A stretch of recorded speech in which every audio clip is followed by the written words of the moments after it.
As the smoke cleared from the battlefields of World War II, a new, colder conflict was just beginning. The final days of the war had revealed a terrifying German technological marvel, the V-2 rocket. This was the world's first long-range ballistic missile, a weapon that could change the future of warfare. Both the United States and the Soviet Union knew that the minds behind this weapon were the real prize. A frantic, clandestine race began. Its name in America, Operation Paperclip. The goal was simple: get the German rocket scientists before the Soviets did. On one side, American agents moved swiftly through a defeated Germany, armed with lists of key personnel. On the other, Soviet intelligence units swept eastward, rounding up any technicians and engineers they could find. At the heart of this contest was the brilliant and controversial architect of the V-2 program, von Braun. Clean-cut, charismatic engineer, often seen with slide rule or rocket models. He saw the writing on the wall. Fearing the Soviets, he and his top team made a calculated decision to surrender to the Americans. This single act would dramatically shift the balance of power. Special units were dispatched to secure not just the men, but their research, their blueprints, and even intact V-2 rockets. Crates of documents were seized from hidden caches. Entire rocket assembly lines were dismantled and shipped across the Atlantic. The intellectual capital of the Nazi war machine was being auctioned off to the highest bidder in this new global chess match. The seeds of the space race and the nuclear arms race were being sown in the rubble of the Third Reich. From the ashes of one war rose the architect of a new frontier. Enter Wernher von Braun, the German rocket scientist whose journey from developing the V-2 missile for the Third Reich to leading America's charge to the moon is one of history's most complex tales. His early work was a weapon of terror. The V-2, the world's first long-range guided ballistic missile, rained down on Allied cities. But even then, von Braun dreamed of space. As the war ended, he and his team made a critical choice. They surrendered to the Americans, bringing with them not just their expertise, but the very blueprints for the space age. This was Operation Paperclip, a controversial U.S. program that recruited German scientists. Von Braun's past was controversial, but his genius was undeniable. He began working for the U.S. Army, developing intermediate-range ballistic missiles. But his eyes were always on the stars. When the Soviets launched Sputnik in 1957, America was stunned. The space race was on. Suddenly, von Braun's vision was no longer a dream. It was a national imperative. He was transferred to the newly formed NASA, becoming the director of the Marshall Space Flight Center. It was here that he would lead the development of the legendary Saturn V rocket. This colossal machine, the most powerful ever built, was the key. It was the chariot that would carry humanity to another world. His leadership was pivotal, culminating in the historic Apollo 11 mission in 1969.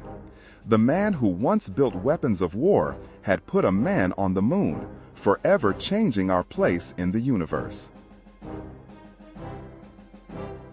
In the high-stakes theater of the Cold War, one man's identity was a state secret of the highest order. He was a phantom, known to the West only by his enigmatic title, the Chief Designer. His real name, Sergei Korolev, was never uttered in public. This was the architect of the Soviet space program, a ghost who haunted American ambitions. But his path to the stars began in the deepest pits of earthly hell. In the chilling paranoia of Stalin's Great Purge, Korolev, a brilliant young engineer, was arrested. Falsely accused of sabotage, he was brutalized and forced into a confession.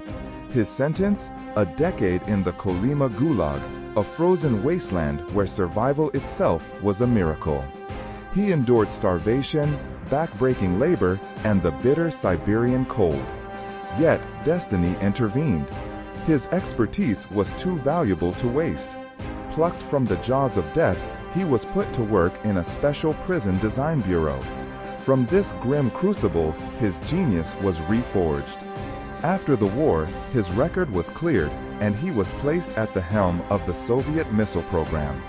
Here, he channeled his harrowing experiences into an unbreakable will to succeed.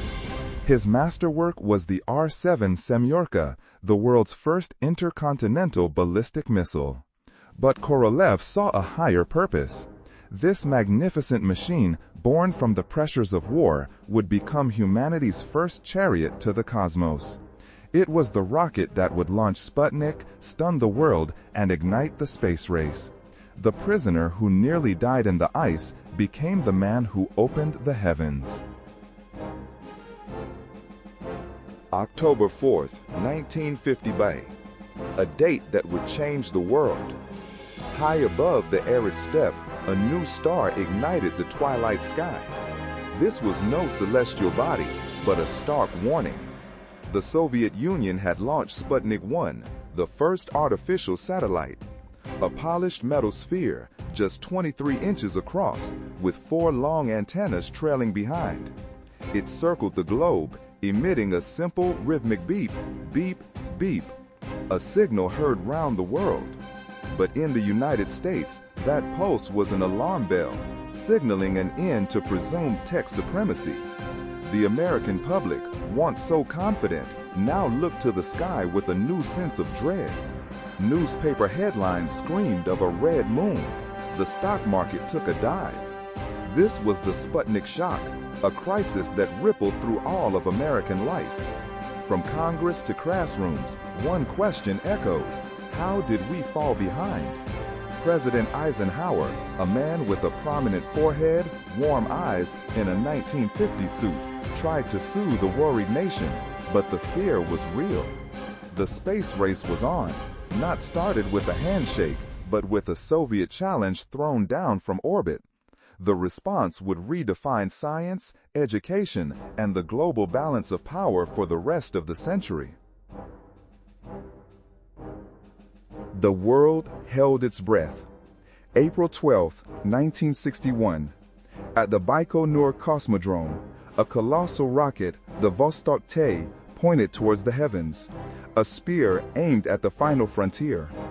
Inside its tiny spherical capsule, a single man prepared to make history. This was the cosmonaut Gagarin, his face obscured by a distinctive orange CCCP helmet with a large visor. With a crackle over the radio, he uttered a simple, legendary phrase, "Poyekali, let's go." An eruption of fire and smoke propelled him skyward. The brutal forces of acceleration pressed him into his seat as the rocket clawed its way through the atmosphere. Then, silence, weightlessness. Below him, a breathtaking sight no human had ever witnessed directly. The Earth, a magnificent blue and white jewel, suspended in the black velvet of space. For 108 minutes, he circled the globe, a lone sentinel in the cosmos. His path, a single, triumphant arc, was traced across the mission control maps. The Soviets had done it. They had put the first man in space. The re-entry was a fiery ordeal, the capsule glowing red-hot. After ejecting safely, he parachuted down, landing not in a designated zone, but in a farmer's field. To the stunned farm wife and her daughter, he was a visitor from another world. This monumental flight was more than just a scientific triumph. It was a decisive ideological victory for the Soviet Union, a blow that sent shockwaves through the American establishment and furiously escalated the race to the moon. The Cold War raged, not with soldiers, but with science. The Soviet Union had seized the high ground, launching Sputnik and stunning the world. America was behind, a fact that deeply troubled the young president. Enter John F. Kennedy, youthful, charismatic, in a dark 1960s suit. He saw the space race as more than just a contest of technology. It was a battle for the hearts and minds of humanity. In a bold address to Congress in May of 1961, he laid down a challenge that seemed almost impossible. A challenge that would define a decade and inspire a generation. He declared that before the decade was out, America would land a man on the moon and return him safely to the Earth. This wasn't just a suggestion, it was a national directive. The government agency tasked with this monumental goal was NASA. Previously a modest research body, it was about to be transformed. Kennedy's words were not empty rhetoric. They were backed by an unprecedented commitment of national resources. Money began to pour into the space program at a staggering rate. The federal budget saw a dramatic shift. NASA's funding skyrocketed, climbing year after year. At its peak, the Apollo program consumed over 4% of the entire federal budget. An astonishing figure dedicated to a single, audacious goal. This financial fuel powered the engine of innovation, propelling America towards its date with destiny on the lunar surface. Two titans, born from the crucible of the Cold War, reached for the moon. On the left, America's majestic Saturn V. On the right, the secretive Soviet N-1. Both were absolute marvels of brute force engineering, the largest and most powerful rockets ever conceived by humanity. Yet their destinies could not have been more tragically different. The Saturn V, guided by the meticulous vision of the engineer von Braun, sharp suit, glasses, slicked back hair, was a masterpiece of reliability. Its 5 F1 engines on the first stage ignited with a ground-shaking 7.6 million pounds of thrust, a controlled earthquake that rattled windows for miles. Its ascent was a flawless ballet in the cold void of space. The massive first stage fell away, its job perfectly done. The second stage fired, a powerful surge pushing the Apollo capsule ever higher. Then the third, a final precise burn, propelling humanity towards lunar orbit. 13 launches, 0 catastrophic failures. An unparalleled, perfect record. Meanwhile, in secret, the N-1 rocket, the ambitious legacy of the late chief designer Korolev, stern expression, Soviet-era suit, was built upon a much more perilous design. A staggering 30 smaller engines clustered at its base, a nightmarishly complex and volatile arrangement that proved impossible to control. Its first launch attempt in early 1969 ended in disaster. The engines shut down just over a minute after liftoff. The massive rocket lost control, tumbling back to Earth and exploding in a colossal fireball. 3 more attempts would follow, 3 more catastrophic failures. The most powerful explosion, from its second launch, created one of the largest non-nuclear blasts in human history, obliterating the launch complex itself. One rocket carried astronauts to walk upon another world, fulfilling a nation's promise and a generation's dream. The other became a closely guarded state secret, a fiery testament to the brutal, unforgiving challenges of the space race, its twisted wreckage now buried forever in the Kazakh steppe. 2 giants, one resounding victory and one heartbreaking tragedy. The world held its breath. High above the lunar surface, the module, nicknamed the Eagle, detached from its command ship. Inside, 2 figures, Armstrong, iconic white astronaut suit, bubble helmet, and Aldrin, iconic white astronaut suit, bubble helmet, began the most perilous part of their journey, the powered descent. As they descended, the view through the small triangular window was a desolate, cratered landscape. Suddenly, a series of alarms blared through the cockpit. 1202, 1201. The guidance computer was overloaded, threatening to abort the entire mission. With ice in his veins, Armstrong took manual control. his gloved hand steady on the controls. The Eagle was now flying like a helicopter, skimming over the rocky terrain. But another crisis loomed. A voice from Mission Control crackled in their ears. 60 seconds. Fuel was running dangerously low. The landing site chosen by the computer was a field of massive boulders. Armstrong had to find a new spot, and fast. He pitched the craft forward, searching, burning precious fuel. 30 seconds. The tension was unbearable. Below, a clear patch of ground appeared. Gently, he eased the craft down. A probe on one of the landing legs made contact. A blue light flashed on the console. Contact light. The engines fell silent. For a moment, there was only the sound of static and breathing. Then, the calm, historic words echoed across 240,000 miles of space. Houston, Tranquility Base here. The Eagle has landed. The architect of the cosmos, for so long a phantom, known only as the chief designer. His identity was a state secret, a shadowy figure behind Sputnik, Gagarin, and every Soviet space victory. But the shadows concealed a brutal truth. His name was Sergei Pavlovich Korolev, and his story was one of resilience forged in the darkest of places. In the terror of 1938, swept up in Stalin's Great Purge, Korolev was arrested. Accused by jealous rivals, he was brutally tortured. A confession beaten out of him. His sentence, 10 years in the Kolyma Gulag, a frozen hell where survival was a daily miracle. He mined for gold in the permafrost, his body wasting away from scurvy. Though eventually saved by a powerful mentor and put back to work, the damage was done. The Gulag left indelible scars. A jaw shattered by an interrogator never healed properly. His heart, strained by malnutrition, was permanently weakened. These were the secrets hidden behind the Iron Curtain. Then, in January 1966, the past came to collect its debt. During a routine operation, surgeons found a large tumor.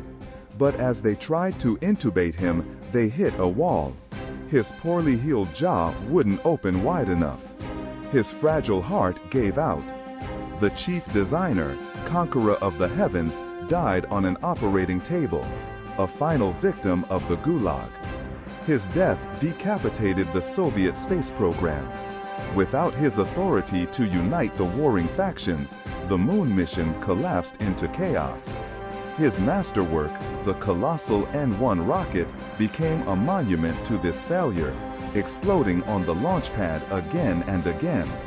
The dream of a red flag on the moon vanished in a fireball, an ambition that died with its architect.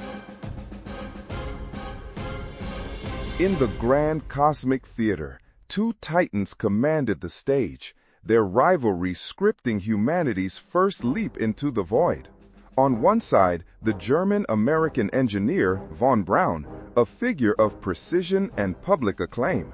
On the other, the enigmatic Soviet chief designer, Korolev, a man whose very identity was a state secret. Their achievements, when placed side by side, reveal two different paths to the same stellar ambition. Let's compare their masterpieces. Von Braun gave America the Saturn V, a colossal rocket standing 363 feet tall, with the power to launch 140 tons into orbit. Its legacy? Successfully delivering 12 human beings to the surface of the moon across multiple Apollo missions. Korolev's response was the R-7 rocket family, less powerful individually, but incredibly versatile.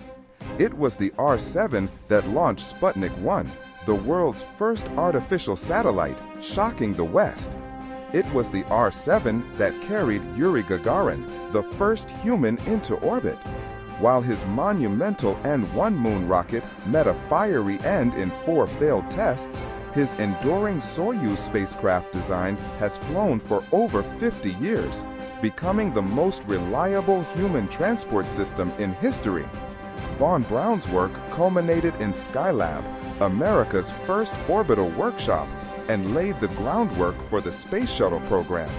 Korolev's legacy continued with the Salyut program and the legendary Mir space station, pioneering long-duration spaceflight. One legacy is marked by footprints on another world, the other by an unbroken chain of human presence circling our own. Two visionaries forever linked by the stars they sought to conquer.